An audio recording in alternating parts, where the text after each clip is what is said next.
Le cinquantenaire marque disons, une commémoration. Vous savez que nous sommes héritiers d'une longue tradition de refus, mais également d'indépendance. Et les organisations qui sont à la base, c'est Réunou Réumi et Kharibi. Ce sont des organisations qui ont eu depuis des indépendances à se battre dans ce pays par patriotisme pour l'indépendance du pays, pour plus de souveraineté. Et aujourd'hui, beaucoup de choses ont été faites dans le cadre de ce qui a été appelé Andedjeuf MRDN, puis Andedjeuf PADS. Il y a tout ce qu'il y a eu comme lutte des femmes, la lutte des syndicats autonomes. Il y a ce qu'on appelle aujourd'hui l'autonomisation des femmes. Il y a tout ce qui est autonomisation de la jeunesse avec les ASC, beaucoup ne le savent pas. Tout ce bouillonnement aujourd'hui intellectuel au niveau des ASC, au niveau des ONG qui étaient aussi des formes d'auto-organisation et d'autodéveloppement, ont eu leur origine avec l'avènement du groupe de jeunes dirigé par Landine Savané qui a profité, disons, du bouillonnement intellectuel avec la révolte estudiantine et ce qui s'est passé, la révolution culturelle en Chine, pour pouvoir mettre en place un mouvement qui est allé dans le sens de pousser le Sénégal vers plus d'indépendance, vers plus d'autonomie et vers plus de développement endogène. Alors, après 50 ans, qu'est-ce qu'on peut retenir de tout ce qui a été mené comme combat? Après 50 ans, c'est vrai que beaucoup d'eau a coulé sous les ponts, mais nous sommes encore là. Vous voyez la salle aujourd'hui, quand vous venez, vous serez très heureux de voir que ce qui était là, ce qui nous unit, est plus important que ce qui nous a parfois, opposés. Il y a eu quand même des expériences, il y a eu des expériences culturelles, il y a eu des expériences de développement, il y a eu des expériences politiques, il y a eu la clandestinité surtout, au moment où rien n'était autorisé, au moment où pour se réunir il fallait, se cacher, au moment où il fallait, même la presse, le noyau qui s'est développé, vous voyez, il y a le Djaï Dolobi, il y a le Kharibi, c'était des documents, c'était des journaux qui ne sortaient pas aisément. Tout ça a eu comme origine le mouvement qui a été mis en place. Aujourd'hui, c'est vrai que dans l'entrée au niveau de la démocratie formelle, il y a eu des difficultés. Il y a eu des difficultés et le parti a eu des résultats quand même appréciables. Nous avons eu à participer à plusieurs élections. Nous avons eu aujourd'hui, à avoir des conseils un peu partout. Il y a des conseils départementaux, des conseils communaux. Il y a eu des mairies que nous avons pu gagner. Nous n'avons pas encore plus le pouvoir, mais vous avez vu que dans ce pays, pour pouvoir être au pouvoir, il faut s'allier à la gauche. Et quand on parle de gauche, Andedjeuf est un pan important. Andedjeuf et sa mouvance sont des pans importants de cette gauche-là. Aujourd'hui, nous sommes en train de discuter, d'abord de nous rappeler ce qui a été fait, mais également nous sommes en train d'aller vers un devoir de transmission à la nouvelle génération pour que, l'aiguille ne se perde pas. Nous voulons laisser un bout de fil à l'aiguille et de le transmettre aux générations futures. Donc voilà, pour que le combat continue. C'est de discuter, parce qu'au-delà de ce qui se fait aujourd'hui, il y a des initiatives en cours. Vous savez qu'il y a au niveau même de Andedjeuf, la mouvance Kharibi, il y a une tentative de relance, de réunification. Il y a aussi des assises de la gauche aujourd'hui. Il y a 34 organisations de la gauche et des partis qui se réunissent pour aller vers les assises de la gauche qui se tiendront effectivement peut-être d'ici la première semaine du mois d'août. Donc cela est un bouillonnement. Nous voulons influencer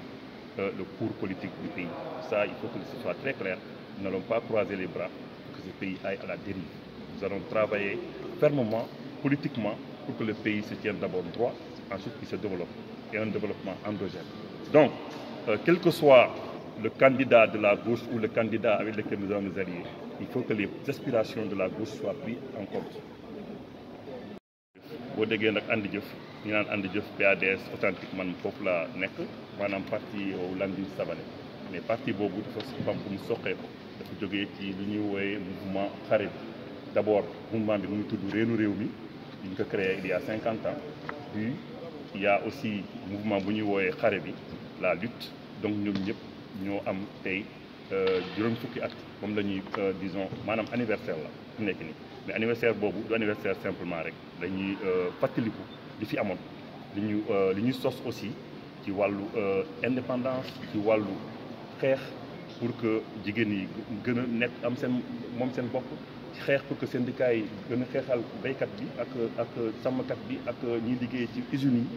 xeex pour que syndicat yi mën a am doole xeex pour que jeunesse bi aussi mën a xam liy njëriñ réew mi parce que jeunesse ñii rek c'est important mais bu ñu leen formé wul du ñu xam lan mooy njëriñ réew mi donc loolu aussi And Jëf taxaw na ci temb pour que vraiment jeunesse yi xam seen bopp xam seen cosaan gis ngeen ne And Jëf moo taxaw na bu njëkk ba pour ñu xam ñoo xam ne ñoo yoroon disons xeex mi pour réew mi moom boppam loolu amoon na fi boo gisee ñu xam tey Lamine Arfan Senghor ñu xam Aline Sitoé Diatta ñu xam Njëmbët Mbooj ñu xam ñeneen ak ñeneen grâce au travail pour And Jëf def moom moo def liggéey boobu maanaam di ko def di ko wolofal di bind di def ay théâtre pour que ñu gën a xam suñu cosaan And Jëf def na liggéey boobu politiquement aussi gaa moom c'est vrai nekkuñu jëluguñu nguur gi mais xam ngeen ne élection yi passé And Jëf bokk na ci élection yu bëri Landing Savané nekkoon na fi candidat am nañ ay résultats am nañ ay conseils départementaux am nañ ay conseillers municipaux dañuy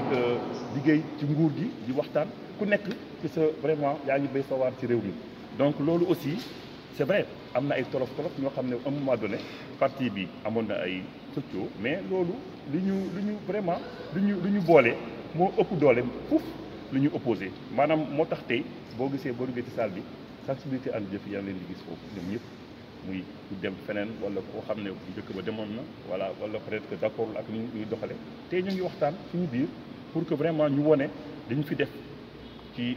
njàmbaarte li ñu fi def ci liggéey pour que réew mi moom boppam pour que mu développé wu développement boo xam ne aussi du ñu tubaab di woowee développement endogène moom lañ liggéey donc loolu aussi dañ ne bu ñu waxtaanee loolu ba pare fàttaliku jamono xam li ñu fi def ci réew mi bu loolu weesoo ñu jël aussi loolu yëpp yebal ko jox ko jëbale ko xale yi parce que c'est extrêmement important maanaam transmission boobu xale yooyu bu ñu ko xamee dañuy xam ne li ñuy jànkonteel jafe-jafe yi mu jànkonteel mën nañ xam naka lañ koy transcender pour avancer pour réew mi jëm kanam voilà benn loolu c'est extrêmement important jafe-jafe amoon na mais loolu franchement mi ngi suñu ginnaaw deuxièmement ñu xool naka la ñuy def pour gauche bi booloo parce que gauche bi fii képp kuy jël nguur gauche bi moo lay jàppale pour nga jàll biir noonu nag dañu ne effectivement loolu war na am vraiment aujourd'hui dañu war taxaw beneen taxawaay boo xam ne gauche bi programme am mën nañ ko appliquer donc loolu gauche rek moo mën a appliquer programme am ku ñuy àndal aussi bu dee amuñu candidat ku ñuy àndal da ngay jël suñu programme nga jëfee ko soo ko deful vraiment loolu day tax vraiment ñun ku ko deful rek ñu mën a ànd ak yow mais aujourd'hui dinañ gis que actuellement ñu ngi dem vers l'exercice de la gauche au mois d'août xam naa la d'ici première semaine août bi am na fanweeri organisation ak ñeent ñoo xam ne gauche lañ bokk ñu ngi waxtaan seen biir pour xool naka la ñuy tëralee programme pour xam naka la ñuy àndee pour que vraiment yëpp kuy yore nguur gi ëllëg nga mën a vraiment appliquer politique de gauche. est-ce que xalaatoo leen tamit. ñun suñu objectif du 2024 mais on n'exclut rien du tout waxtaan la rek suñu biir xool vraiment lii intérêt réew mi lii njëriñ réew mi parce que réew mi dafa toll foo xam ne aussi dañ ci war a bàyyi xel. donc lépp loo xam ne aujourd'hui ñun en tout cas And Jëf PADS authentique lépp luy renforcer suñu camp pour que suñu entité continue mais en prenant en compte aspiration gauche bi mooy suñu mbëbët loolu moo ñu intéressé. tur bi. Docteur Massirène Savané.